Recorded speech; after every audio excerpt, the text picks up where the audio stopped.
سلااو ڕێز دووبارە هەواڵن هێژا هونچوانن باشن شەوە باشە بەڕێزان سلااوتان لێبێت ئەم کاتتان باش هیوادارم هەمووتان باش بن تۆزێک ڕادەوەستین وەکو هەموو جارێک لەبەر وەک هەمی جاران ژبەر ژیانە تایبەت کار و هەنێک کاروبارێن شخصی مرۆڤ نەکارە دەوەختێن پێویستە ئیدی بەرنمەیان پێشکەش بکە ئاژی دەوەختێکی دیاریکریدا بەرنمەیان پێشکەش بکە ئاز هەنێکی ڕادەوەستم هەتانێک هەواڵتێن سەرخەتێ بزانم دەنگێ من چۆیە هەواڵێن و دەنگێ من دەبیسن لە کەرەمە خۆ تشتێکی ژمڕا بنویسن کە ئەم دەست بە وەشانێکی تایبەت بکەن دەنگ چۆوایە دەنگم چۆنە هاوڕیان تکایە شتێکم بۆ بنووسن هاوڕیان دەنگ باشە تکایە شتێکم بۆ بنووسن دەنگ باشە با بە پەلە دەست پێ بکەین کات زێرە کات بە فیرۆ نادەین هەواڵێن و لە سەرخەتێنە لە کەرەما خۆ تشتێکی بنویسن دەنگ تێ دەنگێ من نایە هەواڵنەوە دەنگ باشە زۆر چاکە زۆر زۆر سوپاس بەڕوون زۆر سوپاس زۆر مەمنون هەواڵن هێژە ئەم ئیرۆ ئێوارێ لەسەر سیلەک و تۆقات و شەقی ئیرانێ لە بنگوهێ بارزانیدا داخفن و ئەم دەپرسن گەلۆ وە بەڕە عێراقێدا بوو و عێراق تەلاقدایی دابوو هون چەما ڤەگەریان عێراقێ لە دەوێ نیکاحێدا دە نیکاحەنوودا دەناوبەرە بارزانی و عێراقا داگیرکەردا گەلۆ چ هەیە ئەو عێراقمانە داگیرکەر بوو مانە عێراقا بەعسیان بوو مانە بڕیارە دادگەها فدرال دادگەیە سەوڕەیە بەعسیە عێراقێ بوو گەلۆ ئەو نیکاح لەسەر چ بوو پرزگرێکێن وە بە یەکێتیێرە بە پەکەکێرە و نەکارن چارەسەر بکەن هون چون عێراقێ چارەسەر بکەن ئانژی ئیران سیلێک شەقێک لە من گوێوە خست و گوت ژنێکی ڕاگوت ئانژی ژم ئاپێنێکی ڕاگوت داخیانیە بدە یەکێتی دەناو شەوە تا دوکاناندا نینە کیژان بوو گەلۆ کاژمەڕە لە کەرەما خۆ بێژن لێ هەواڵنۆ مێژیێ خەلکێمە بە تایبەتیژی مێژیێن ئینسانێن و بە ئەڕۆهین و حەشیشان نەتەوە پەرستیە هاتیە بەنجکردن مێژیە پسیکانە دوو چ بوو ئیرۆ چ بوو ئەو نەغەمە ئەم وێ سینەمایە تەنێ لە جەیەکیدا دەبینن ئەوژی دەناوە تورکیایە ئەردۆغانیدا ئەمڤان سینەمایانە دەبینن هەم میلەتێوان وەکوانە هەمژی حکومدارێوان وەکوانە ئەم تەنێ وێ دەبینن گەلۆ ئەv تیۆریامە پشتڕاست ناکا و ناسیۆنالیزم و نەتەوە پەرستیا کوردی کۆکێ خۆ ژنەتەوە پەرستیا ئیتیحادڵ تەڕەقیان دەگرێ ئەم ئیرۆ هەمیان یەک بە یەک ئەو دکەن لەسەر ماسێ داتینن ئارمانجا بەرنمەیەن من تو جاران ئەڤنینە ئە سیاسەتا ڕۆژێ بکەم ئەو شەڕێ مەحەلەیان شەڕێ گەڕەکان دەناوبەرە دوو پارتیاندا سێ پارتیاندا دوو عەشیرەتاندا لەسەر ڕاوەستم ئارمانج مۆڕال ئەز بەخۆنە سیاست مەدارمژی عیلاقیا من پڕژ سیاسەتێژی نینە بەڕاستی لێ مۆرال پرپر گرنگە کە ئەم بە هەڤرا لەوێ ڤیددیوێ بنەڕێن کە چەند ساڵ بەریانەها چ دگۆتن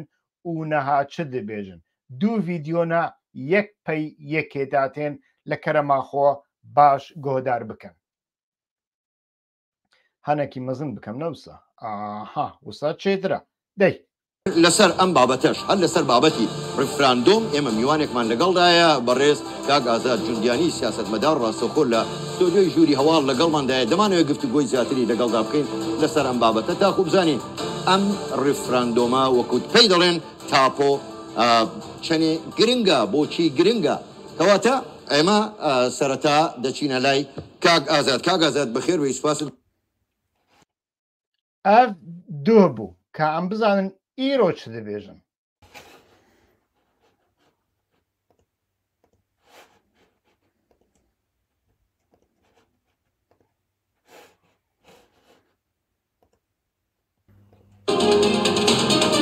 بەڕێزان سڵاو، من فەرهاد ڕەسوڵم، باسی ڕۆژتان پێشکەش دەکەم. باسی ڕۆژی ئەمڕۆ گەرمە. سەرۆک بارزانی دوای 6 ساڵ سەردانی بەغدای کرد لەگەڵ گەورە بەرپرسان و سیاسەتمەدارانی عێراق و هەروەها گەورە بەرپرسانی حکوومەتی عێراقی کۆبوونەوە و دیداری هەبوو بەیانیش کۆبوونەوەکانی بەردەوام دەبێت. ئەم سەردانی سەرۆک بارزانی چ واتایەکی هەیە؟ بۆچی لەم کاتەدا چ پەیامێکی پێیە بۆ سیاسەتمەدارانی عێراق؟ بەڵێ دۆ چ دگوت؟ ڕێفراندۆم گرنگیا ڕیفراندۆمێ تاپۆیە ڕیفراندۆمێ دەبەری کامەدایە. ئیرۆ چ دەبێژن؟ گرنگیا سەردانە کاک مەسعود بارزانیش بۆی بەغدای. هەواڵێن هێژە بەریاک و بکەوم ناو کوورەیە مەسلەیان، بەریاک و بەحساوەیەکێ بکەم گەلۆ نێچیروان بارزانی لە ڤیەنادا ئەو داخوێنی چمادا، ئەف داخوێنی پێدان ئانژی ئەو داخوێنی بەخۆدا ئەس دەخوازم هەنێک لەسەر مەسلەیە دوکانان شەوتاندنە دوکانان سینەمایە شەوتاندنە دوکانان هەنێک ئاگاهیان بدەموە. هەروەکی هون دزانن لە یەکی هەفت یا ئی ساڵ 2024دا لە کۆنفرانسێکی ڕۆژنامەوانی هاوبەش دەناوبەرە هەردوو وەزارەتی ناوخۆیە عێراقی و کوردستانی لە باژەڕێن بەغدا گوتن کوپەکەکە لە پشت شەوتاندنە بازارên هەولێر کەرکووک و دهۆک و پیلانێکی وان دنێژی هەبووە داکو لە ناوخۆی وڵاتدا کارێن تێرۆریستی ئەنجام بدەن. سێ کەس بە جلێن زەر و بە چک و چاوێوان هاتبوو گرتن دەرخستن پێشیە کامیڕەیان و ناسنامەیە وانژی ئاشکراکردن کو ئەندامێ یەکێ هەفتا و دژە تیرۆرێن یەکێتیەنە یەکێن هەفتا و یەکێن هەشتا هەنا ئەو دوو ئارتێشن یەکێ هەفتا یا یەکێتیە یەکێ هەشتێژی یا پەدێکەیە لە گۆڕی ئاگاهیان ئەو یەکێن هەفتا و یەکێن هەشتا کەنگی چێبوون گاڤکو ئەمریکا دەدەستپێکێدا زەخت لەسەر پەدەکە و یەکێتیەکردن و پێشمەرگە گەرەک ببنیەک هەگەرنا ئەو قبول ناکەن ئەو دوو ملیسان ناخوازن ئەو دوو ئارتێشە دوو عەشیرەتان و دوو پارتیان ناخوازن گەرەک ببن یەک لێوانە فام کرد هەگەر کو ببن یەک وێ احتیمالێکی مەزن هەیە یەک پێشمەرگەش بن دەستێوان دەرکەون ببە پێشمەرگەیەکی نیشتیمانی نەتەوەیی نە پێشمەرگێن کاک فلانی و کاک فلانی و فلان پارتی و فلان پارتی و لە هەڵبژاردنێدا احتیمالە ئەو بە ئێرادیا خۆ دەنگ بنن لۆما چکردن لە هەمبەری وێ ئەلتەرناتیڤەک چێکردن پرانی چەکێن خۆ پێشمەرگێن باش برن ناو یەکێتی برناو یەکێن هەفتا ئەوێ دنێژی برن ناو یەکێن هەشتەی بام وەرن سەرێ مژارێ و دەبێژن ئەو کەس ئەندامێن یەکێن هەفتا و دژە تیرۆرێن یەکێتین و ژعالیە پەکەکێڤە ئەو هاتنە بەکارئانین ئیدی بە شەوتاندنە دوکانان لە ئیالەتە هەولێر و شەوتاندنە بازارێ لەنگە بۆ دوو جاران و لە 27 شوباتێ و هەشت نیسان یا 2024دا شەوتاندنە بازارێ نیشتیمان و لە 23 نیسانێدا یا 2024دا شەوتاندنە بازارێ قەیسەری و لە 5 ئایارە 2024دا لە پارێزگەها دهۆکێ شەوتاندنە بازارێ چەلێ لە یەکێ نیسانێ 2024دا و لە پارێزگا لە کەرکووکێژی و شەوتاندنە بازاری قەیسەری لە 19 ئایارێ 2024دا ئەو کەسێن کو ئانینە بەردەم کامیڕەیان ئەمکینە ئەم دیسان ناسنامەیەوان بەبیر بینن لەسەر بویەرە شەوتاندنێ ئەو سێ کەسێن و هاتبوون سەر کامیرایە لە ڕاستیا خۆدا 4 کەسن ئەو کەسێن و هاتنە دەستگیرکردن ئەم ناوێوان بێژین هونەر فەخرەدین کو وەک سەرپەرشتیار و وەک بەرپرسێ گروپێ تێناسکردن زارۆکێ ماڵباتە فەخرەدین ئەحمەد ئاغای زەنگەنەیە و ماڵباتێکی مەزنن ماڵباتێکی بەناو دەنگن و خەڵکێ باژارێ کفری و لە دەڤەرێژی هەمیتێن ناسکردن لە گۆڕی ئاگاهیان تەکلیێوان بە نەتەوێن دنێژی عەرەب و تورکمەن و وانەژی گەلک باشە و هونەر یعنی هونەر فەخرەدین بەرێ پێشمەرگە بووە لە هێزێن هەفتێ یا یەکێتیە و پڕانی دە چالاکیان خۆدا دەکاری ڕۆژانەدا خوا بەکارێ ڕەوشەمبیری و لێکۆڵین لەسەر مەسەلەیە دیرۆک و هونەر خوا نیشاندایە یعنی کەسێکی کو بەردەوام لێکۆڵین لەسەر کارێ هونەری و دیرۆکی و ئەوێ کرەبێ ڕەوشەمبیریەکرێ بە گەلۆچەوە دوکاران دەشەوتینی ئەوجی تشتێکی عەجایبە وەکیدن ئەو کەس خوێندەوان بووە لە کۆلیژ لە زانینگەها یاسایی یا کەرکووکێ لە 23 مەها 5 یا 2024دا یعنی دەکە 4-5 ڕۆژ پشتی شەوتاندنە بازارێ قەیسەری لە کەرکووکێ گاواکو لە ئیمتیحاناندا لە سنفاندا لە تاقیگەهێ دەردەکەوێ هێزێکی عراقی وی دەگرن هێزێکی ئیستخباراتە عراقی وێ دەگرن و وی دەبەن بەغدایە و حتا نەها لە بەغدایژی هاتیە دەستگیرکردن و ئەو بە شەوتە دوکانێن کەرکووکێ تێ تاوانبارکردن و برایەکی هونەر بەناوێ دەشتی نەها ئەفسەرە یعنی قۆمیتانە سەرفەرماندارە لە دژە تیرۆرە سولەیمانیە یا یەکێتیە و برایەکی وی دن دەمەکی گەریلایە پەکەکێ بووە پشڕە ڕوونیشتە لە گۆڕی ئاگاهی هەن و من گرتنە ئەس نەکارم تەیید بکەم ئەو برایوی کوگەریلا بۆ ڕوونیشتە لە کەرک و کێ و لە کفری و کەلاردا دەناوە ڕێخستنە تەفگەرە ئازادی و ڕێخستنێکی سەر بە کەژێکەیە لە وردا هەنێک جارنا ئاکتیڤ بووە یا دووەمین هونەر محەممەد جەمالە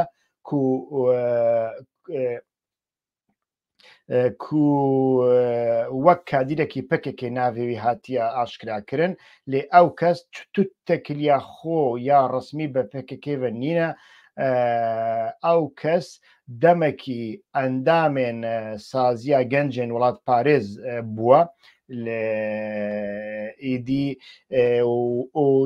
هەنێک جارانژی هەنێک خۆنیشاندان دژی تورکیایی ئەنجامدانە یعنی کارێوی تەنێ ئەو بووە لێ ئەو ئەندامێکی ڕێخستنی پەکەکەنینە و تەکیلەکی ئۆرگانیک بە پەکێکێرانینە لە گۆری ئاگامە یادنێ محەممەد نەجات کارمەندێ دژە تیرۆرێ سولەیمانیا یا چارەمژی سیروان کارمەندێ دژە تیرۆرێ سولەیمانیا ئەو کار چوا پێکات ئەم لە سەرڤەیەکێ باخفن هەواڵن هێژە چەند ساڵ بەریانەهادا گاواکو مستەفا کازمی سەرۆک وەزیرێ عراقی بوو یعنی مستەفا کازمی کەسێکی ئیستخباراتی بووە ئیستخباراتژی بەردەوام کارێوان ئەوە بە ئیستخبارات دنێرا کار بکەن نەها لێ بنڕن هەواڵێن هێژە لە سووریا ئاگاهی ئەمنی سەدی سەد هەنە و ئەو ئاگاهی لە ناوە هێزن سووریا دیموکراتیک لە ناوە لە ژعالی هەنێک کەسان بکەتنە دەستێ من بە ئاشکرا دەبێژن CIA و کاگەبەیە رووسیا گەلێک جارنە ئاریکارگە هەفتوو دکن یعنی لە ئۆکرانیا شەڕ دەکەن لێ لە سووریای ئاریکاریە هەفتوو دکن بە تایبەتیژی لە هەمبەرڤەن کەسانە ئاریکاری دکن و ئەندامێن داعشێنە لە دەردۆرێن ئیدلی بێ و ئەفرینێ خۆڤە شارتنە و داعشیان حەسەکێ و فلانۆف بێوانی ئەو دکن بێگومان CIA نایلی ئەو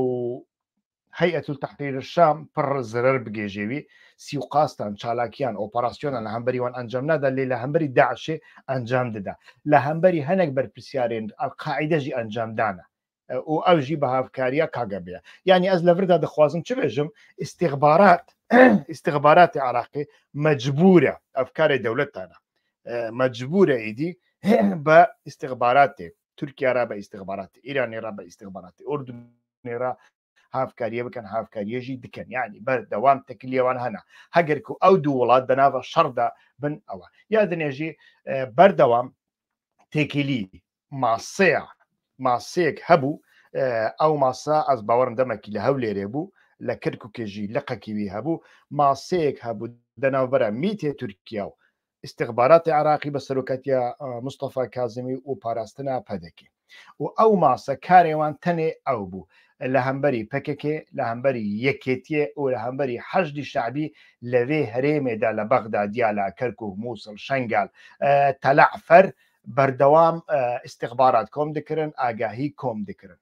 لۆ ماژی مەسەلەن گەلێک جارنا حتا لە سەرڤەیە کێژی ئاگاهی کەتن ناوچەپەمەنیا ئیرانێ کو دەستێوان لە کوشتنا قاسم سلێمانی یعنی ئەس باوەڕاکەم دەستێوان لە کوشتنا قاسم سلێمانیدا هەبێ لێبێ گومان ئەو ئاگاهی دانا ئەمریکایە لەسەر هاتن و چوونە قاسمێ سلێمانی ژبێک و بەردەوام لینگێکی لە سووریا بوو لینگێکی لەوێ هەرێمێ بوو و لە سەرڤانەژی ئەوکردە گەلک جارنا ئێرشێن ئێرش پێک ئاانیە و کارێک تیرۆریستی کردنە یەک ژوانەژی زەڤیا غازیا کۆڕمۆش جارێکی تەقاندن و ئەڤیەک بەوی ڕەنگی کارێ خۆ بەوی ڕەنگی لە دژی پەکەکێ و لە دژی هەندێک ئەندامێن یەکێتیە ئەنجامدانە بەوی ڕەنگی بووە و بەهاتنە یعنی دەماک و مستەفا دەماک و کازمی لەسەر حکومدا چوو و بەریاک و لەسەر حکومژی بوو چەند جاران ژعالی حەشدی شعبی و نوری ئەلمالیکی ئەوانە هاتبوو ئاگدارکرد کو ئەو ژکارێوی هایەوان ژکارێ مستەفا کازمیرە هەیە بلا تەکلیێوی بە میترا هەبن بلا تەکلیێوی بە پاراستنە پەدەکی ڕاهەبن لێ حەقیێوان نینە بەبێ ئاگداریە حکوومەت بەبێ ئاگداریە کۆمسیۆنە ئاسایش ئەمنی یا پەرلەمان ماسەیەکی ئاوا بکەن و لە ناوە ئۆپەراسیۆنان لە گۆڕی کەیفاخۆ ئۆپەراسیۆنان بکەن و کادر و وڵات پارێز و دۆستێن پەکەکێک وێ دەمێ لەوێ هەرێمێدا هاتن سیوقاسکردن هاتن کوشتن هاتن تیرۆرکردن هەمی دەڕێکە ڤان ماسەیاندانە و دەناوە وانەداژی تورکمەنێن فاشیست هەنە بێگومان هەمی تورکمان نەفاشیستن تورکمەنێن کەرکووکێک پڕانیە خۆ ئینسانی باشن تورکمەنێ تەلعفەرێ قەت تەکلیێوان بەوان تشتانە ڕانینە ji بۆی و ناس نامەیەوان شیعەیە و نەفرەت لە تورکیاژی دەکەن ji بۆی و دەبێژن داعش هات ئەم قەلاندن ئیدی حەقارەت بەمەکردن تەجاوز بە ژنێ مەڕاکردن مەوە قاسی تەلەفۆنی داود ئۆغڵو کرد ئامادە نەبوو دۆشکایەکی قلێشێکی ژمەڕا بشینی ئامادە نەبوو لێوە قاسی پەرێن تورکیا دشینن لیبیایە دشینن سووریایە دشین قەفقاسیایە چەتیان دفرۆشن ئەفریقا لێ ئامادە نەبوون کودکو ئەو دبێژن هون برایەمەی تورکن هونجی تورکن ئامادە نەبوون ئاریکاریەکی مە بکەن لۆ ماژی تورکمەنێن تەلعفەرێ و یەک کەرکووکێ پڕانیا خۆ چون ئالیە ئیرانێ چون ناو حەشدی شعبی و بەوی ڕەنگی کارێک و حەشدی شعبی ژوان ڕاکرد ئەو حتا نەهاژی مەمنونن ئێدی کارێمە بە حەشدی شعبیرانینە بێگومان ئەس حەشدی شعبی قەت ناپارێز ئەس قبولژی ناکەم یعنی نابە لە ناوە عراقیدا ملیس هەبن پێشمەرگەژی ملیسە حەشدی شعبیژی ملیسە هەگەرکو هەبە ئارتێشێکی عراقی دەبە یا کورد و عەرەب و سونە و شیعە و بە هەڤرا و ئەو ئارتێش گەرەک شەفاف بێ و لە پەرلەمانی حسابێ خۆ بدا هەر تشتێوی پەرلەمان گەرەک بزانێ لێ تشتێک و حەشدی شعبی ji تورکمەنان ڕاکرد تورکمەنێ کەرکووکێ و تەلعفەرێ و مووسڵێ و دەردۆرێ شەنگالێ کرد بەڕاستی نەکیم بوو یعنی گەرەک مرۆڤ vêyekêjiyê bibîne û li hemberî wê berdewam Tirkiye li hemberî berpirsê wan jî gerek carna hinek çalakî encam da bêguman hêzê wî nagêje. Yani endamên PKK bi asanî tên tîrorkirin tên kuştin. گاڤکو ئەردۆغان هات عراقی ئیساڵەکە لە بەهارە ئیساڵ و مەدید چەوە پێشوازی لێ هاتکردن پشتڕاژی هات هەولێرێ گاڤکو هات هەولێرێ ئەزێ شەوێ لە مرکزە هەولێرێ بووم من دیجارێکی قەڵایە هەولێرێ سۆر هات سۆرکردن بە ئاڵایە تورکیایی حتا سەرێ سبێ حتا سەرێ سبێ و ئەv ماسەیە دەناوبەرە کازمی و میت و پاراستن ژنوڤە هات نوکردن و گەلک ڕێککەتن هاتن ئەنجامداین ئیدی حتا گەلێکیوان حتا نەهاژی ڤەشارتینە یعنی نا بە تایبەتیژی ڕێککەترێنک و لە هەولێری هاتکردن و ژبیر نەکەن گاڤاک و ئەردۆغان هات بەغدایێ بە حکوومەتە ئەلسوودانی ڕاڕوونیش جارە یەکەمین مە ڕێبەر ئەحمەد دیت لەسەر vê ماسەی ڕێبەر ئەحمەد کیە ڕێبەر ئەحمەد کەسێک و کارێ پاراستنێ ئەنجامدانە یعنی کەسێک و هەر کارێکی پاراستن ئەنجامدا بە بەرێ ڕێبەر ئەحمەد کریە مەسرۆر بارزانانی ژ ڕێبەر ئەحمەد ڕاگوتیەوە ڕێبەر ئەحمەد پێک ئاانە ئەو ڕێبەر ئەحمەد لەسەر vê بنگەهێ بوو وەزیرێ هەندورین یا حکوومەتە هەرێمی کوردستانی گەلۆ یەکێتی ژvê یەکێڤە ئاگدار بووە بەلێ یەکێتی ئاگدارە حتا نەهاژی ئاگدارە یعنی مخابن دەناوە سیاسەتە یەکێتیداژی پارادۆکس هەنە یعنی مرۆڤ نەکاری بێژی نەهاژی لە سلەیمانیە یەکێتی باش دەزانێ لە کیژان هوتێلێ لەور مەلجەبەک هەیە و لەوێ دەرێ میت و پاراستن و ئیستیخباراتی عراقێ بە هەڤڕا دەجڤن یعنی یەکێتی باش دکارێ لوانە جارێکی بدێ سەروان و هەموو بەلگیانش دەستێوان دەربخینی ji بۆی ئەو کارێ ناقانونینە تو نەکاری لە سلێمانیە بەبێ ئیزنێ محکەمێ کەسێکی بکوژی تو نەکاری لە سلێمانیە بەبێ ئیزنێ محکەمێ کەسێکی بڕەڤینی تشتێ نووسان نابن لێڤانە لە سلێمانیە چێ دەبن و خەبەرێوان پێ هەیە ینی مەدید بەرێ کە هەنێک ئەندامێن پەکێکێ ئانژی هەنێک وڵات پارێزێن و نانەکدانە پەکێکێ ئاژی هاتن و چوونەک بەوان ڕاکردیا حتا گەلک وڵات پارێز هەبوون یەک چالاکی ئەنجامدانە لە دژی تورکیایی لە هەمبەریوان کارێن تیرۆریتێن کردن و ئەو کەس بە هاسانی دڕەڤین دچون هەولێرێ یعنی یەکێتیژی دزانی ڕێکێ دەدا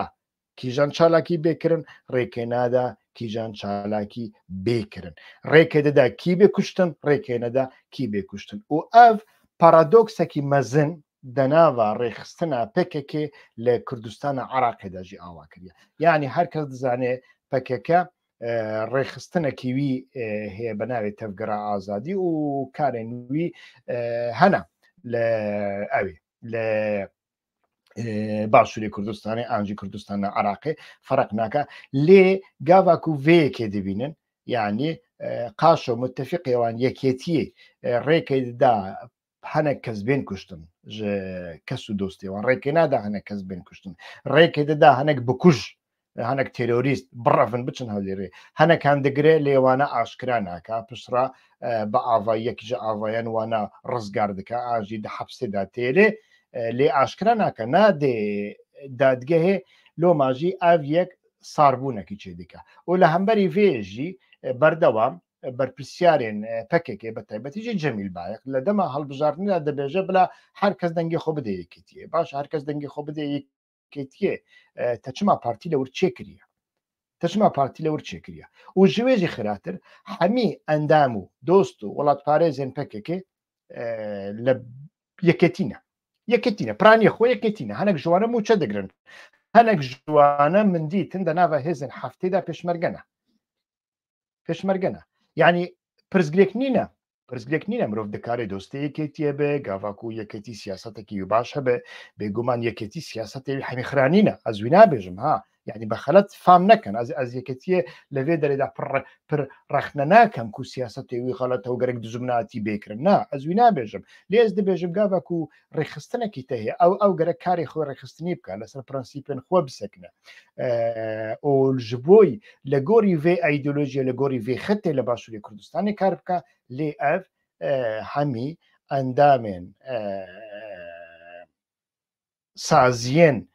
هەواڵگری یا یەکێتیێنە بەوان ڕاکار دەکەن هەنێک جوانە لە ناو هێزی هەفتێدانا وەک من گوت هێزی هەفتێ هێزێکی چاوایە هێزی هەفتێ و هێزێکی هێزێن هەشتێ هێزێکی نامەشروعن یعنی بەڕاستی هێزێکی نامەشروعن یعنی ژێ پێشمەرگێن حیزبی نامەشروعترن ji bo ku min got لەسەر çi bingehê hatine avakirin hêzê zerêvanî çi qas meşru'a ew jî qas meşruan yani hêzekî wisa tenê dibe hêzekî milîşiyayê hîzbî dikare ji bo berjewendiya hîzb filan kes bikuje filan kes nekuje dikare ji bo berjewendiya hîzb li filan cê şer bike li filan cê şer neke yani nabe hêzekî niştîmanî û welatparêz û wana paradoksekî mezin çêkirine ku li nava باشووری کوردستانی دۆستێن پکێ ئالیگرێن پکێ یەک ڕۆژی نەکارەبن بێن سەرجادێ ساڵە 1992 کوپەکەکە 5 کادرێوی هەبوون تەنێ لە باشووری کوردستانی کاری بوو بە سەعاتێکی لە بەر دەریا حکوومەتە هەرێمی کوردستانی کوێ دەمێ کۆسرەت ڕەسوول بوو ئەس باوەڕم و سەرۆکێ پەرلەمانێکی جەوهەر نامیق بوو کو پەرلەمان و حکوومەت هاتبوو ئاواکردن دەخواستن شەڕ بکەن لە هەمبەری پکێ و لە ئالیەکی دنێژە لە جززیرێ لە شەڕ ناهی قەت و ئامی تورکیا هەبوو پکێ کاری بوو بە 5 کەسان بە سەعاتێکی 2000 کەسی کۆم بکە لەوێ دەرێدا هەواڵە نەژبیر بوو ئەس باوەڕم شەهید بوو شەهید بوو ji بۆی و هەگەر و پێشیاوی نەگرتمانە دکاری بوون حکوومەت و پەرلەمان بگرن بڕخینن یعنی ژوان ڕابێژن یا و مەگمەدیگۆ کوردستانی ئاوا بکەن نەهاوە کوردستان ئاوا کردە دەبێژن گەرەك ئەم حیزبی دیموکرات و کۆمەڵێن ئیرانی تەسفیە بکەن پکەکەی تەسفیە بکەن و قەتڵ و ئامژی لە شەڕ ناخێ هەیە ئەو چا چێ دەبێ یعنی گەلێ باشوور گوسا بوو لێ نەهات تو لێدنەڕی ئەو 5 کەسان کۆم ناکەن ji بۆی و وەک من گوت دە سیاست ئەواندا پارادۆکس هەنە دووڕوتی هەنە ئەس vê بەردەوام ڕاق نەبکە ji بۆی و پکەکێ 6,000 کادرێوی هەبوو لە باشوور چ پێات ئەو هەمی خاین بوون ئەو هەمی بێناموس و شەرەفسز بوون ئەو هەمی بێ ئیرادە بوون قەت کەماسیە ڕێخستنێ نەبوون بە 100,000 ئالیگر و دۆستێوی هەبوون نەهاژی هەنا نەهاژی ئینسان حەژی گەریلا دکەن حەژ وێ بەرخودانێ دکەن یعنی نرخانە ئەمەک هاتنە داین کەت هاتنە داین ji مەزلوم دۆغان و کەمالپیر و بگرێ حتاکو ئیرۆ بێگومان ئینسان حەژ وێ دکەن لێگاواک و مەسەرە بوو سیاست بۆ ڕێخستن کارێکی ناکە کەس نایە جادە کەس خۆنی شاندانێکی ناکە کەس تشتێکی ناکە ji بۆی و سیاسەتێکی دوڕوویی هەیە یەکێتیە دۆستێەوە بەوی ڕەنگیە ئەو تو دەبێژە دەنگی خۆ بدە یەکێتیە یعنی ئەشی دەخوازن یەکێتی هێزێکی و باڵانس هەبێ لە هەمبەری پەدەکێ یەک هێز نەبێ لە باشووری کوردستانی ئەس ناخوازم یەک هێز هەبێ ئەس دەخوازم 2 هێز 3 هێز 4 هێز هەبن باڵانسی لە هەمبەری هەفتوو چێکن هەفتوو کۆنتترۆل بکەن دیموکراسیژی ئەوە لێ وەک من گوت مهون مەبەستێ من فام دکن بەوی ڕەنگی مەسەلا هاتنە ئامادەکردن و ئەو مەسەلەیە شەوەتێ ئەو کەسێن کو هاتنە گرتن دەدەست پێکەداژی پکەکە ئاگدار بووە بەشێ هەواڵگریە پکەکەی ئاگدار بووە و ئەو کەس هاتنە گرتن و ئەو کەس قاش و ئاعترافکردنە لەسەر پکەکەژی دەنگی خۆ نەکریە دەنگی خۆ نەکریە سەبەبێویچی ئەز هێژی نزانم حتاکو ئەو جڤینە چاپەمەنیە لە بەغدایە هات ئیعلانکردن پشتی وێ پکەکەی داخیانەکەی پڕ توندا دەوێ مەسلێدا وەکمە گوت خواستن یەکێتی و پکێکی بەvê وەگرێ بدەن لۆ ماژی ئەندامێن دژە تیرۆر و ئەندامەکی ئەم بێژن پێشمەرگەیەکی ئەنجی بەرپرسیارێکی کو لە دژە تیرۆری یەکێتیەدایە لێبرایوی پکەکە بووە برایەکی دنێوی لە تەفگەر بووە ئەنجی خۆنیشاندان لە دژی تورکیا ئەنجاندایوانە چماکردنش بۆی و بە کەڤرێکی دوو چووکان بکوشن پشتیوێ چێ بوو چێ بوو ئەو پرگرنگە پشتی وێ مەدی جارێکی کاک نێچیروان لە بەغدایە دەرکەت لە ببورین لە ڤێنایە دەرکەت ji بۆی و من لە بەرنمەیە پێشیەدا گوت ڤێننا جەیەکی چ قاسی استراتیژیکە ji بۆی پکێکی و حکوومەتە عراقی یعنی ئەو چەند ساڵن ساڵی هەفتێ و شێستیوە حتا نەها بەوی ڕەنگیە ڤێننا مرکزێکی ئیستخباراتی جیهانیە و دەوەردا ماڵی کاک مەسعود و ماڵی بارزانیان هەیە هەمی بارزانی ماڵێوان نی تایبەت لەور هەنا نەخۆشیێوانی جددی لەور تێن دەرمانکردن کاک مەسعود بەخۆشی گاواک و نەخۆش دکەوە دەچە وێ دەرێ تەداویە خوا دکە و نێچیروان بارزانیژی دەدەمەکیدا و کۆنفرانسێن نافخۆی یا پەدەکێ هەنا کۆنفرانسێن هەرێمی و ئارمانجوان کۆنفرانسانە ئەوەکو دەداویەدا کۆنگرە بێنێ ڕۆژ بە ڕۆژ ئەندامێن پەدەکێ ئێک و نزیکی نێچیروان بارزانانی و پرانی جوانەژە جوانە پەدەکەیەن قەدەپەیەن کەونن پێشمەرگەنە ئێک و سەقەت بوونە ئەون یە دنێژی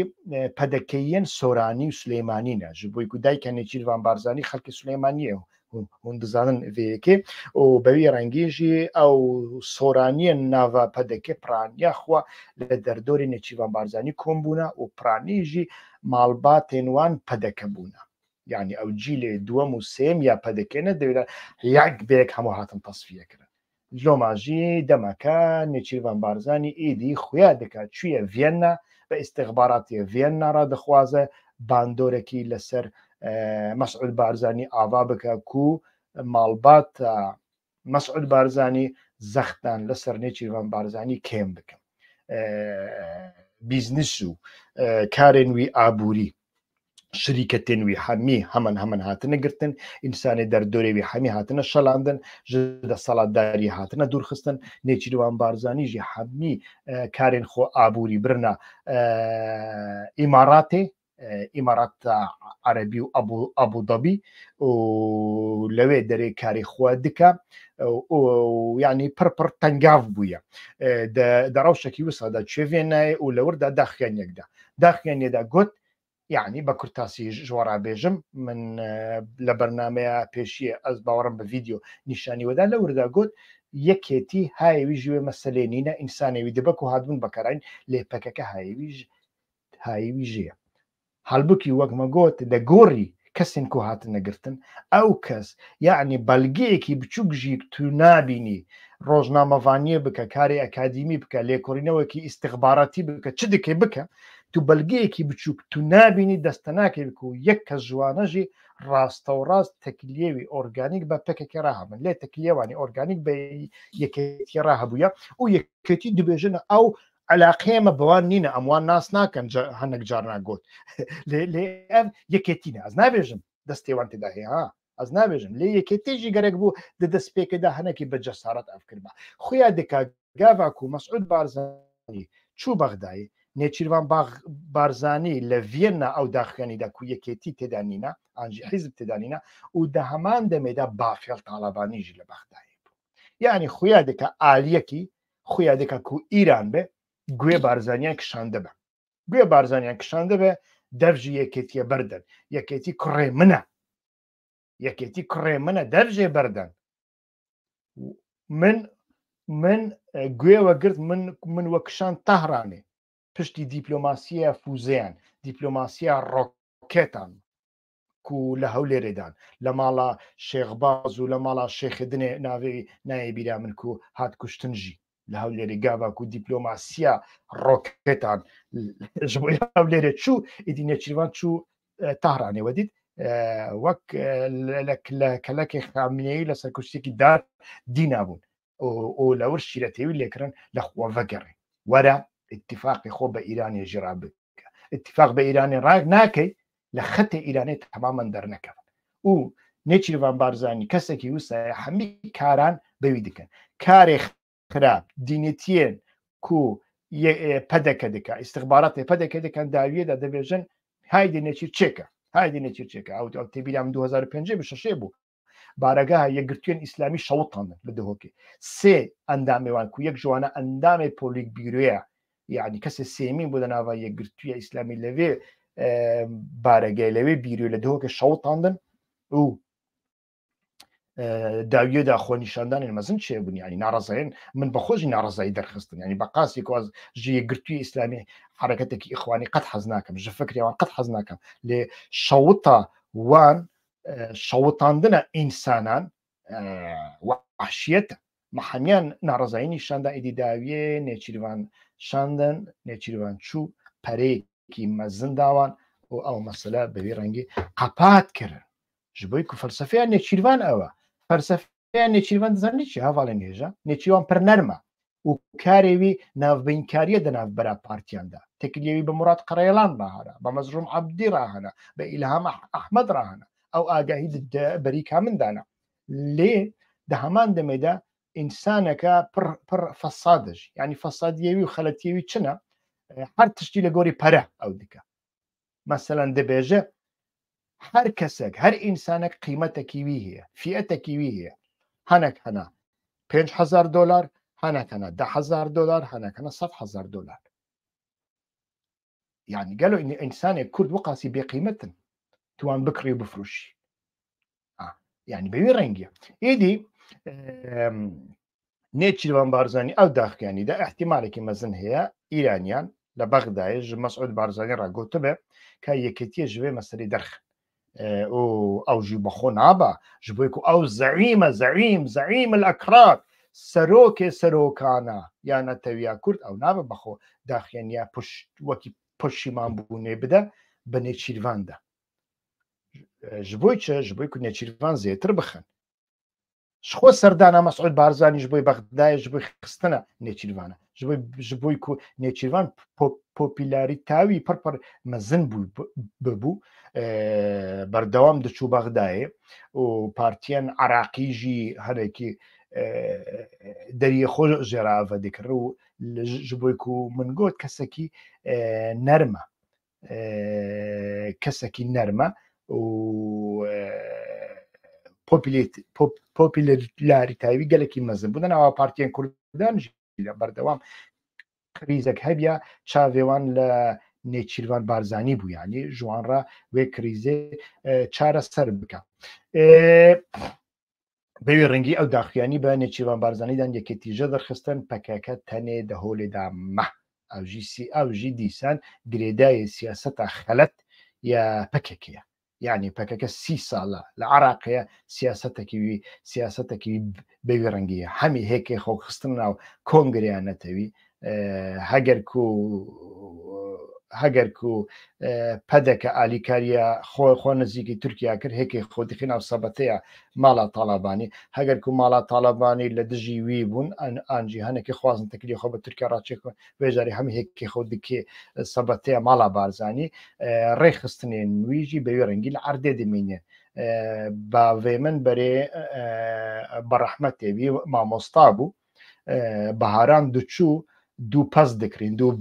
بەرخێکی بچوچک بە دینارێکی 2 دیناران وێ دەمێ دکرین و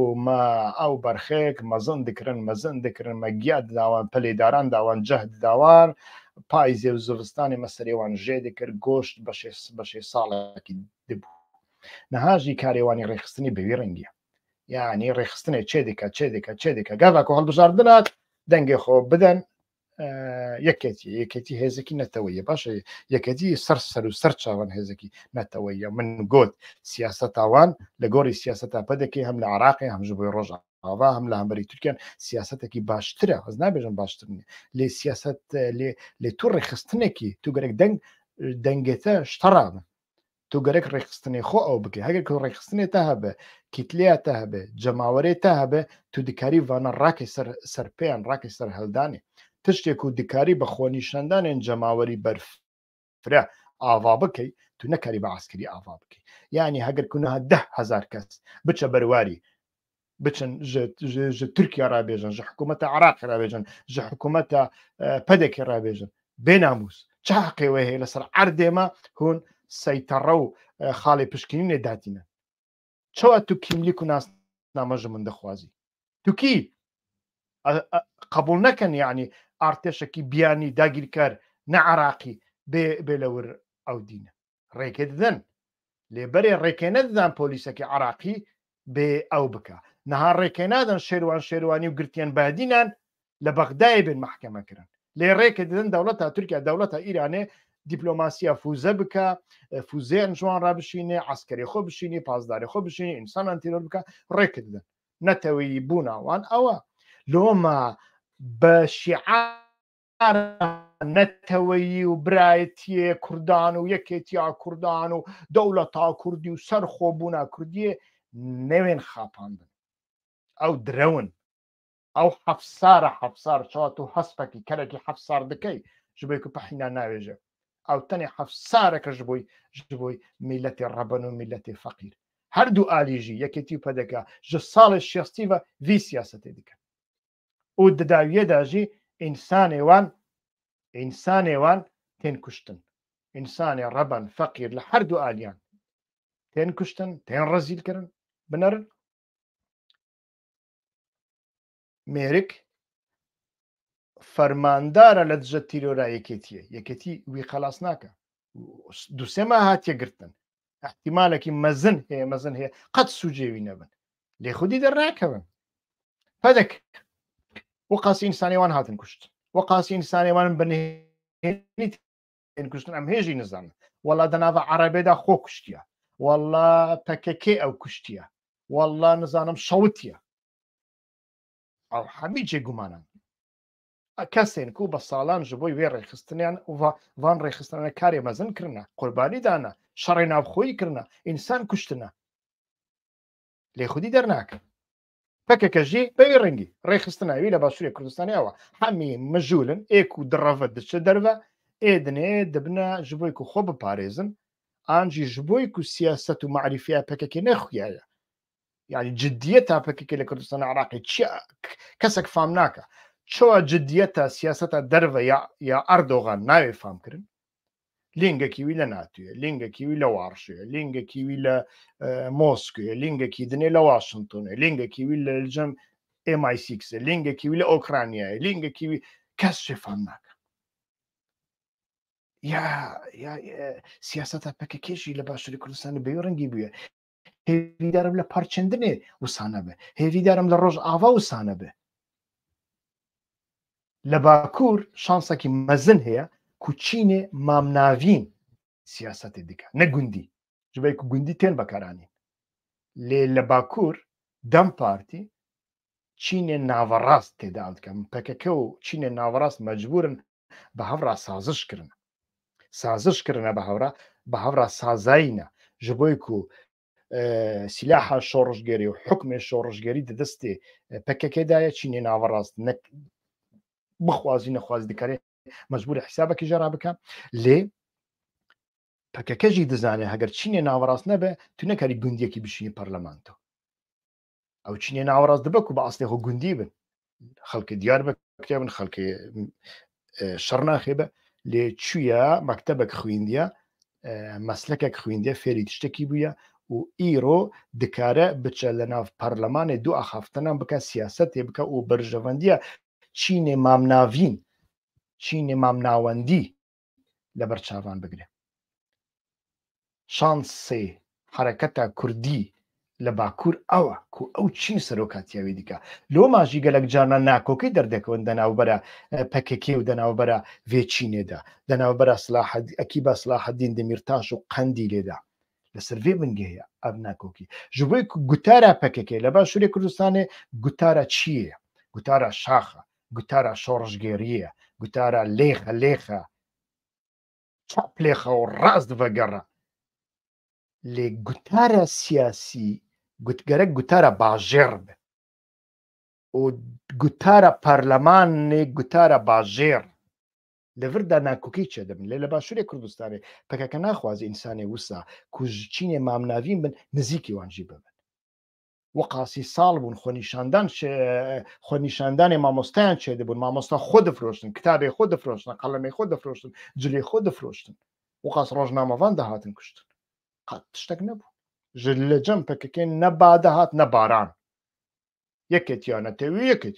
کۆنگریانەتەوی ئەم یەک بن ئێک و دێرە کۆنگریە نەتەویژی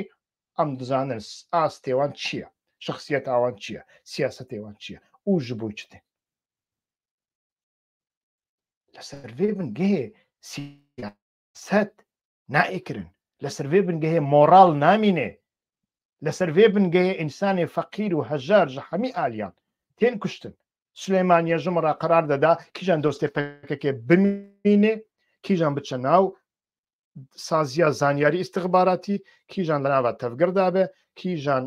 بچە ناو هێزی هەفتێ و کیژان بێکوشتن و کیژانجی دەرکەوە دەرەوە پەدەکە کیژان پێشمەرگە و کێژە ماڵباتە پێشمەرگە ماڵبەتە قوربانیدایە ژ ساڵی 1970 کەتنە پێی بارزانیان و ماڵەوان خراببووە بڕیارێ دەدا کیژان جوانە بمینێ ji bo li nava konferansê kîjan pehînekî lewan bixin wana derxindirin yekêtî jî biryar dida kîjan berpirsiyar bimîne li televizyonê be li saziyê be li ragihandinê be li eskeriyê de be û kîjan jî bi destê istixbaratan li nava mektebê ku derdikeve imtîhan daye sinif daye bêgirtin û bişînin Bexdayê bikin terorîst wala dukanên Qeyserî li Kirkûkê şewitandine û pedeke jî biçe Bexdayê pedeke heta dû me Bexda telaq daye Bexda îflas kiriye Bexda dagîrker û biçe Bexdayê ji bo vê meseleyê çareserke Bexda jî dina we digo Bexda nemaye Bexda çûye em bi Bexdayê re dikarin bibin cîranekî baş ne xwedî mal wisa digo ha و digo ka piştî referandumê tu dixwazî bi pasaporta referandumê serdana kîjan welatê bikî ez ê serdana Bexdayê bikim Bexdayê û ew însanê ku wisa digotin îro dibêjin serdana Kak Mesûd ji bo Bexdayê gelekî giring e gelekî giring e piştî 6 sal li moralê binere li moralê siyasiyan binere li moralê rojnamevanan binere li yani ew çi ye berastî ew çi eybe ew çi şerme ew dînêtî ye ew bêexlaqî ye ê li bêexlaqiyekî wisa daye ku civakê me jî bêexlaq bûye dukan dişewitin deng nîne artêşa Îranê bi fûziyan lê dixe deng nîne artêşa Tirkê xalê pişkinînê û kontrolê datînê li nav erdê me deng nîne mesele ew ji bo ku moral di navbera partiyên siyasî û rojnamevan û qezetetçî û alsuhufî û kadîrê pêşketî û kadîrê paşketî nemaye însan tasfiye kirine partiyên rojhilata navîn seretanin destpêkê dixwazin bibin partiyê şehîdan însanê wan bên kuştin pisra jî dibêjin bênamûz tu çawa min rexne dikey tu kî ez ê gote bikişînim tu çawa min rexne dikey min şehîd dana min xwîn dana ew digotin sala şestî di navbera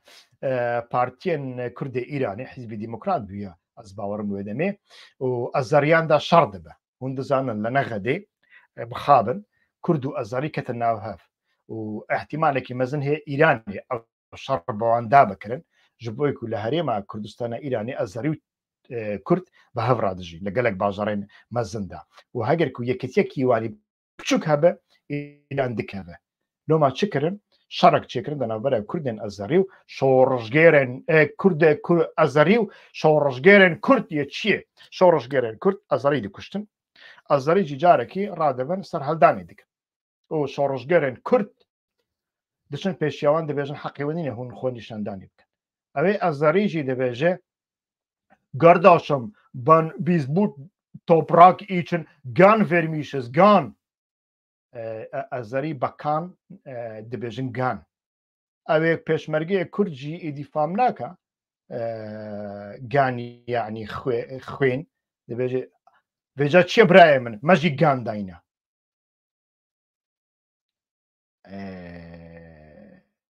êdî ev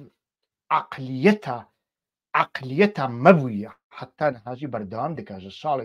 salê şestî heta niha berdewam dike gerek pêşiyawî bêgirtin berastî û ê ku pêşiyawî digire gerek însanekî sadeq be gerek însanek be ji bo pere tenazül neke ez ê li Ewropa firaxan bişom lê ez tenazül nakim ji bo $2 wê dizî petrolên Kurdistanê ku bi qaçax dibin Îranê dibin Tirkiyeyê difroşin û li rêka wê de min bikirin qîmetê te $5,000 ya dinê $100,000 nexîr ez wî naxwazim ez dixwazim ew tişt bên guhirtin û ew tişt jî girêdayî hevdûne siyaseta partiyan siyaseteke qirêj e û ew bi îrade çê dibe ew bi zanist û bi mantiq û bi eqil çê dibe li ciyekî de netewperistî hebî jî çi nabe ji bo ku koka wan li ser bingeha netewperistiye çêbûye نەتەوپەرستیە تورکان تورک ملیەتی چ قاسی ڕاستە کۆ هەمی دزی و مافیاتی و چەتەتی لە بن vê نەتەوپەرستیدایە نەتەوپەرستیە کوردانجی ئەوە و ژوێز باشتر نەتەوپەرستێک لە ڕۆژهەڵاتە ناوین چەنابە ji بۆی کو من گوت پارتیان ڕۆژهەڵاتە ناوین دەخوازن ئینسانێوان بێن کوشتن ببن پارتیا شەهیدان پارتیا خوێنێ ئارمانج دەوردا پێشیامە بگرن ئارمان ژەوردا دیکتاتۆریا خۆ بسەپینن و گاواکو ئەو یەک چێ دەبێ دۆگماتیزم چێ دەبێ کیژان کادر دەناودا بمینێ و ئەوێ سیاسەتی قبول بکە ئەو دەمینێ ئێدنێ لێ دخن دکوژن تاسفیە دەکەن دشینن مرنێ لۆمە مقدسبوونا پارتیان گەرەک داوی لێوەرێ و بنگەهی خۆن نەتەوەپەرستیە ستالینیزمە مەزهەب چیتیە مەچمە لە شەنگالیان ئەم خودی دەرنەکەتن کوردی عراقی کوردی باشوور ji bo ku nasyonalîzma Kurdî bingehê xwe nasyonalîzma Kurdî bingehê xwe neqişbendî Sunnî heta du sê sal beriya neha jî li Hewlêrê her penaberekî Bakurî dihat min çend Kurdê Bakurî dîtin ku biborîn ez yanekî pencerê dikim vê derê pir germ e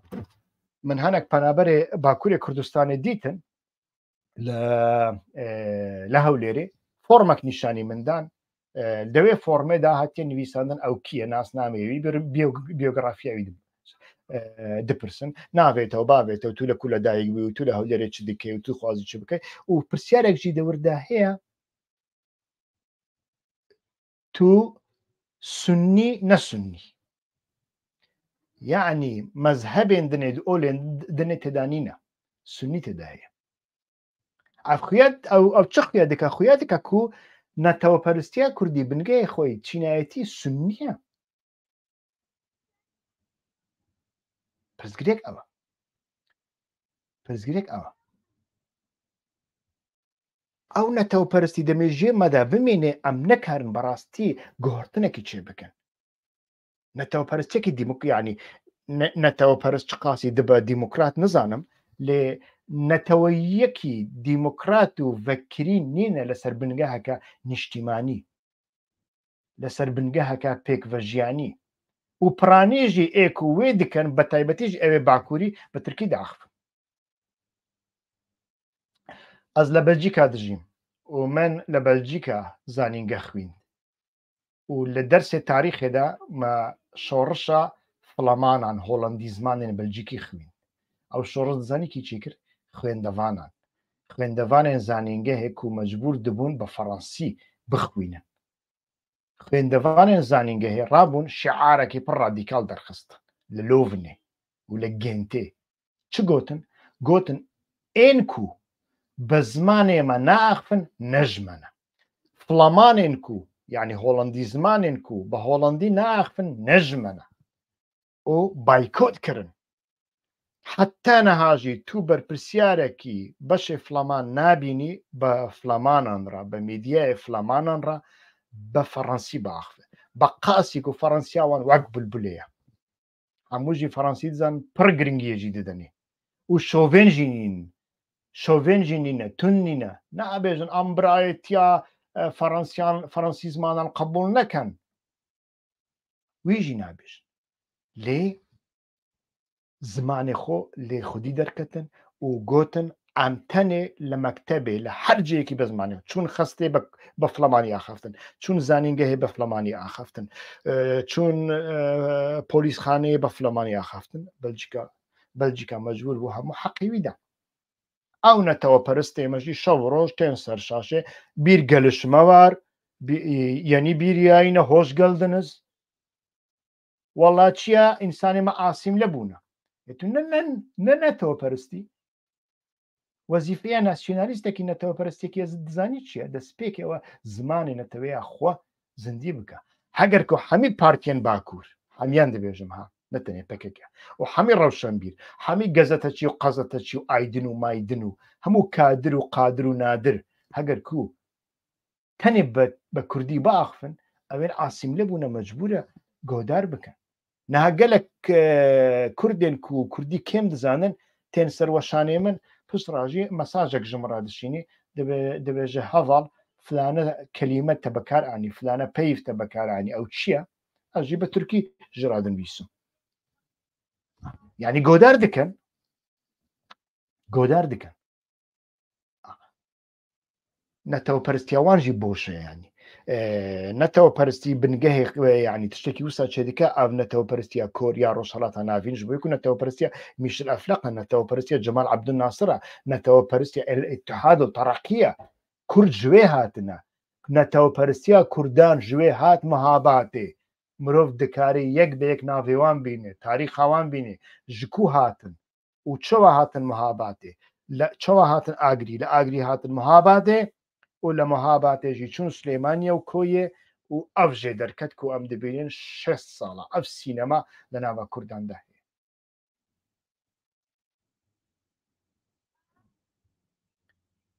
ئەف یەکە و ڕۆشنبیرن دنێ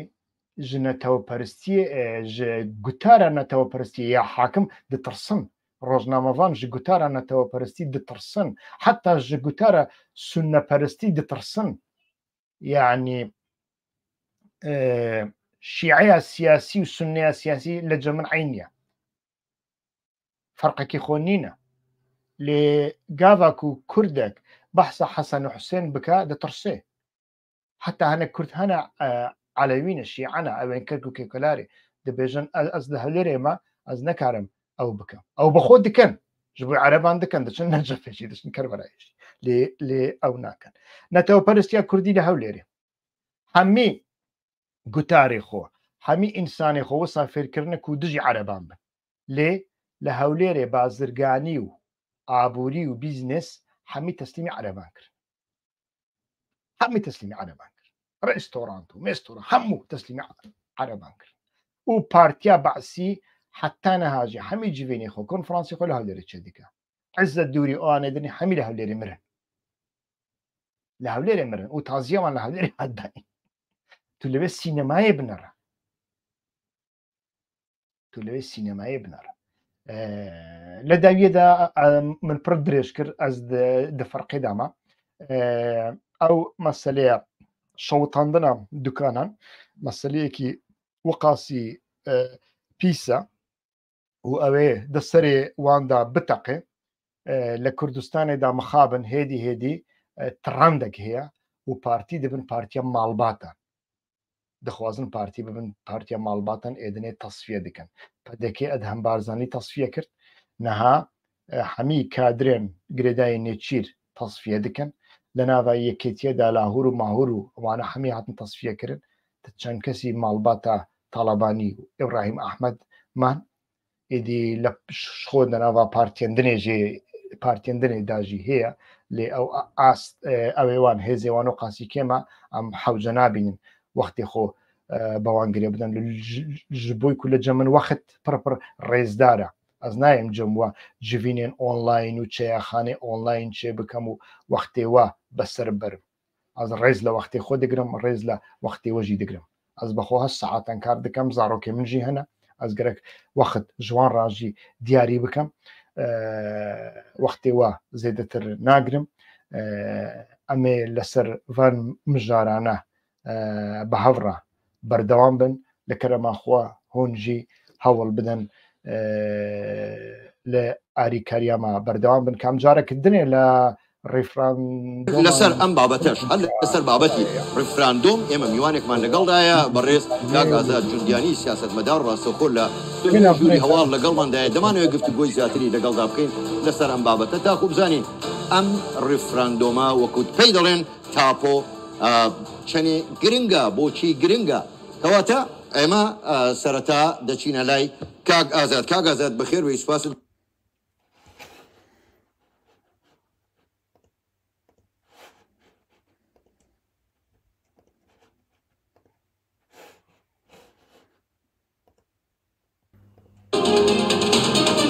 بەڕێزان سڵاو من فەرهاد ڕەسوڵم باسی ڕۆژدان باسی ڕۆژی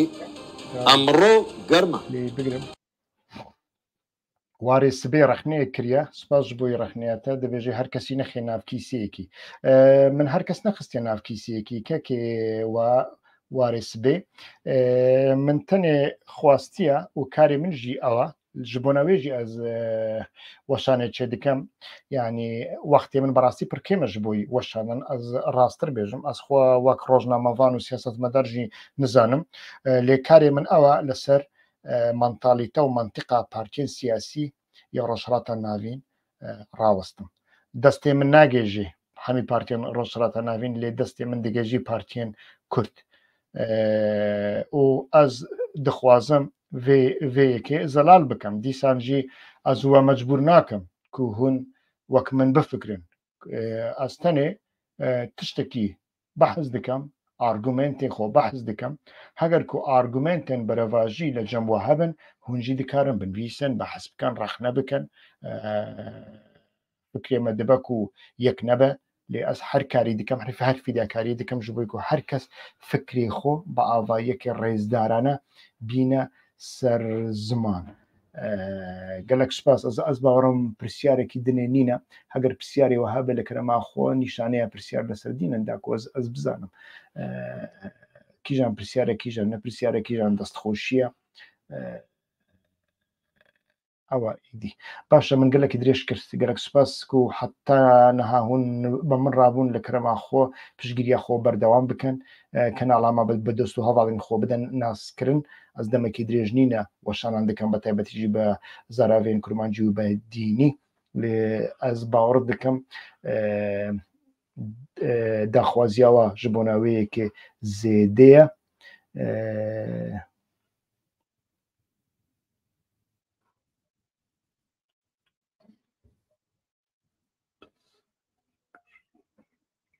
ئەو کەسایەتیە کو من ڕەخنە کرد پزگرێکی وا jî hene nizanim ne zelalekekê Robîn Îşq bira tevaiya Kurdanê Bakur rez fîlma Tirkî fêrî zarokan nekin ez tewawî tevlît te dibim kekê Robîn bi rastî ez her malekî Kurdê Bakur li vir biçimê televizyona Tirkî guhdar bikin zarok jî li cem wan bin ez carek din naçim vê malê naçim vê malê gelek jî dizanin loma ku gava ku telefon dikim ez dibêjim dixwazim çayekî we vexwam telefonê xwe vedimrînin ji bo ku ez dizanim ez carekî din naçim vê malê ez ne li dijî zimanê Tirkî me ez zimanê Tirkî bi xwe fêr bûme li ser înternetê jî fêr bûme lê hûn jî dikarin li ser înternetê fêrî zimanê Kurdî bibin Efxanî bi 6 mehan fêr dibin Efxanî bi 6 mehan fêrî Kurdî dibin Filîpînî bi 3 mehan fêrî Kurdî dibin tu çima fêr nabî tu çima fêr nabî walla asîmîlasyon heye baskî heye nizanim zexit hene li ser me nexêr newse her kes dikarî li rêka YouTube li rêka stranan li rêka weşanên ku em dikin an jî kesên dinê bi kurmancî dikin mîna hevalê bedran û ane ku kurmancî wan pir xweş e kurmanciyekî akademîk e kurmanciyekî zelal e hûn dikarin fêr bibin çawa nikarin fêr bibin asîmîlasyon çê gelek millet hatibûn asîmîlasyon kirin min behsa Flemanê Belcîka kirin hatibûn asîmîlasyon kirin lê niha jî dibêjin Flemanên ku bi zimanê me naxivin ne ji me ne em wane qebûl nakin Flemanekî min nedîtiye heta niha bi Flemanekî re an jî bi Flemanên dinê re li civênê de li televizyonê de li her ciyekî de bi zimanekî dinê biaxivî bi qasî ku her Flemanek hefte zimanan baş zanîn bi taybetî Fransî lê naxivin çima biaxivin û ne dijî Fransîyan jî ne şovênî ye hez ji Fransî dike hez ji yek ji wane xanima min e xanima min xelkê Belcîka ye Fleman e min carekî nedîtiye di nava civaka Flemanan da civaka me de bi Fransî biaxive lê mamostayê Fransî û İspanyol e mamostayê zanîngeha Fransî û İspanyol e dersê dide mamostayê bilind e jî hûn jî wisa bin yanî çi dibe bila bibe çi dibe bila bibe baykot bikin radîkal bin em Tirkî nizanin em Tirkî fam nakin ji televizyonên rabêjin ji partiyan rabibêjin bila ew rojnamevan an biçin karekî dinê ji xwe rabibînin an jî xwe fêrî Kurdî bikin niha rojnamevan û siyasetmedar û gazetecî û qadr û kadro û madro از بحث ئەوێ باکوور دەکەم بەحسە هەمی پارتیان دەکەم ها یەک پارتی نینە هەمی وسانە ji بۆی ku bêkar nemînên dibêjin no bila Türk jî godar bikin lê çend Türk godarî wan dikin bila Türkekî rewşenbîr û dîmokrat peyda bikin bila ew Türk biçe bi Tirkî li ser meseleya Kurd ji wan re ew ê bike bernameyan çêke li televizyonê kar bike rojnameyan binivîsî ser û ser çavan em alîkariye dikenî ser û ser çavan tiştek ji wê baştir nîne lê Kurd gerek bi zimanê xwe biaxivin her kesek Kurd be bi zimanê xwe biaxive nokta xelas çû tu çawa piştî 40 salan li Çiyê li bajêr li Ewropa ku înternet destê te daye sazî destê te dane tu fêrî Kurdî nabî tu şerm dikê bi Kurdî biaxivî tu Kurdî biçûk dibînî an jî tenê bijî silav û rêz roj baş piştî wê dîsa ew ê gêrê erebeya xwe digorîn û diçe ser Tirkî wan pexşane ew bikin mesaj ji wan re bişîn îmêl ji wan re bişîn tu Kurdî diaxivî biaxive Kurdî naxivî ez pexşê te ez kenalê te baykot dikim baykot bikin zimanê Tirkî ji bo Kurdan nav Kurdan da dibêjim ha heqaretê li zimanê Tirkî nekin heqaretê li Tirkan nekin ew şovînîzm ew faşîzm ew zererê dême bi Tirkan re kar bike havkariyê bike Tirkên dîmokrat bêguman lê di nava xwe de bi xwe re bi zimanê Kurdî biaxivin ji bo navê qet behaneyek nîne Walla em nagêjin Kurdên ku li bajêran de asîm nebûne heger ku tu stranê xwe bi Kurdî bêjî nûçeyên xwe bi Kurdî bibêje şirovên baş û giranbiha bi Kurdî bibêje ew mecbûr in bigêjin te godar bikin ji bo ku em jî wisa bûn em hatin vê derê me ji xeynî Kurdî û erebî tiştek nedizanîbû lê ez çawa biçim sosyolojiya Alman bixwînim çawa biçim Darwin bixwînim çawa biçim Karl Marx bixwînim min xwe fêrî İngilîzî kir min xwe fêrî Fransî kir min xwe fêrî Holandî kir û çawa bikarim İttihadul Terakî bixwînim ji kokêwî ji darê derbixînim min xwe fêrî Tirkî jî kir û min li wir de li ser İttihadul Terakî lêkolîn kir bi rastî jî İttihadul Terakî ketiye nav me de netewperstiya Kurdî li bin bandora İttihadul Terakî û Cemal Abdulnasir de yani netewperstiya erebî de tu lê dinêrî bêrengî yekêtiya navbera Dewlet Bahçeli û Erdogan hem yekêtiyekî faşîstaniye hem yekêtiyekî bêbinge kengî karê wan bi hev re nebe du pehînan li hev dixin yekêtiya welatên dewletên ereban heye ji xwe yekêtiya ereban qet nîne û çênabin jî yekêtiya Kurdan û yekêtiya ereban çênabe yekêtiya dewletên ereban heye lê qeşmerxane ye hemî ereb henekê xwe bi wan dikin gava ku civînekî ereban xelas dibe komkarê erebî dizanî li cadeya erebî çi dibêjin henekê xwe bi wan dikin dibin ereb biryar dan ku biryar nedin ya me jî wisa ye wêja keneke dibe an jî ewên ku ew saziyên ku pedeke çêkirine an jî yekêtî çêkirine wisa ye tên du sê fotoğrafan bi hev re dişîn qehweyekî vedixwin diçin hotelekî sibê her kes diçe mala xwe û halê xwe û xelas û çû ji bo ku berjewendiyên ew ê cuda ne Boz Arslan mamosta Boz Arslan Mihemed Boz Arslan ez bawerim min çend pertûkevî xwîndine bi rastî pir baş li ser vê mijarê de axe dibêje yek Kurdistan nîne gelek Kurdistan hene û ew Kurdistan gerek gelekbûna Kurdistanan zorbûna Kurdistanan gerek bê parastin bimîne yani mebestê Kurdistana Iraqê Kurdistana Îranê Kurdistana Sûriye Kurdistana Tirkiye ji bo ku berjewendiya wan cuda ne sosyolojiya wan cuda ne siyaseta rêyal cuda ye em nekare siyasetekî me û berjewendiyekî me Kurdistanî hebe tiştekî wisa mumkin nîne nerast e û dewr de sextekarî çê dibe kî jî bike sextekariyê çê dike ne wisa ye direwe sextekariyê mekin heger fikrê we nevaye we îflaskiriye li bin vê navê xwe veneşêrin ez ji hemiyan re dibêjim tiştekî wisa nîne lê çî me heye havbeş هەستێ مەش بووە ji بۆ هەنێک بویەران هاو بەشە هەستی هەر کەسی ji بۆی کۆمارە کوردستانی یەکە هەستی هەر کەسی ji بۆی نەورۆزە یەکە کوردی باکوور و باشوور و پلان هەستێ مەش بۆی حەلەبچە یەکە هەستێ مەش بۆی دێرسم و گەلیە زیلان یەکە ئاف هەستێکی دیموکراتیکە هەستێکی نەتەوەییە لێ ئیرۆ چار دەولەت هەنا کورجی بە ئاوایەکی ڕیال لە ناو وا چار دەولەتانە دژین و چار سۆسیۆلۆژیان جودانە چار دەولەتێن جودانە چار سیاستێن جودانە چار بەرژەوەندیان جودانە من لە عراقی خوێندیە لە مەکتەبە سەدام حوسێن خوێندیە تە لە مەکتەبە ئەتاتورک خوێندیە ئەم وەک یەک دەرناکەون ئەم هەفتوو نەخاپینە یعنی بە ئاوایەکی هەستی ئەم دەکارن لە مەسەلەیان بنەڕن لێ واقعیەتە پراکتیکی تشتێکی دنێ من گەلێکی درێژ کرد ببورین بەڕاستیژی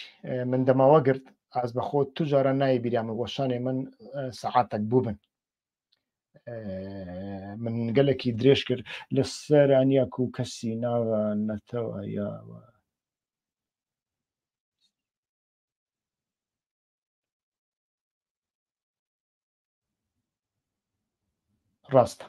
ڕاستە عمەر ئۆس بەکارعینە زمانی کوردی و نویساندناوی و خوێندناوی و مەجبورکردنا خەڵکێ ئەس پێڕامە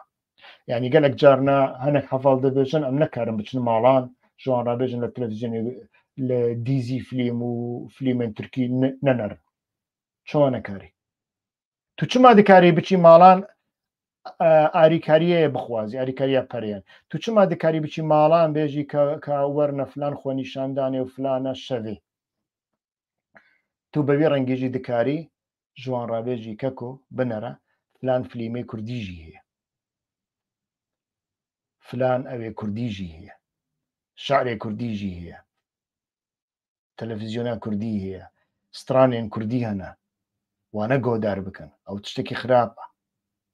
نەها لە هەولێرێ سیستەمەک هەیە زارۆکیان 2 ساڵی 3 ساڵیژی دشینن مەکتەبێن ئەمریکی ئینگلیزی فێر ببن حەمی مرۆڤێ من ئێکو چوونە وێ مەکتەبی کوردیاوان پڕ خراپە لە کوردستانە قاش و ئازاددا زارۆک کوردیاوان خراپ بوویە چما ji bo 3 ساڵی 4 ساڵی دشین مەکتەبە ئینگلیزی ئەز زارۆکێ خۆ دشینم زانینگەها ئەمریکی زانینگەها بەریتانی لێ وەک من گوت خانما منژی مامۆستایە لەوێ درێ و زارۆکێ منژی دچن مەکتەبێ زارۆکێ من یامەزەن 11 ساڵە و پڕ زیرەکە حتا نەها نایلن فێری زمانên dinê bibe gerek tenê fêrî zimanê dayîk bibe heta dibe 12 sal piştî ku bû 12 sal fêrî zimana duwem ya dewlet dibe ya netew dibe ji bo ku Belcîkî netewa Belcîkiye du zimanê wî hene sê zimanê wî hene ew netew zimanê Holandî zimanê Fransî zimanê Almanî ew divê destpêke heta 12 salî zimanê dayîka xwe tenê fêr bibe piştra zimanê duwem ya dewlet ku Fransiya piştra zimanê sêyem ya internasyonal îngilîzî piştra jî di navbera Almanî û İspanî yekî ji xwe re hewl dibişêre bi vê rengî dibe yani em ji wan dewletane gelek biaqiltirin kalê binere devê wan bigirin wana baykot bikin berastî jî ez dibêjim wana baykot bikin zextê le wan bikin heger ku rojnamevanek dibêje wellahî ez Kurdiya min baş nîne xirap e ez hentalim jî mêjiya min jî kar nake ez nekarim bîna Efxaniyekî bi 3 mehan fêrî Kurdî bibim bila bêje min ez li kompanyayekî kar dikim pir mezin e pir karker jî ji wan re lazim min ez ê karekî ji re bibînim heger ku pir dixwazî wisa bikî ez ê karekî ji re bînim pareyê wî baş e û 8 saetê xwe kar dikey rêz le te digirin hemî mafê te jî hatine parastin baş e silav û rêz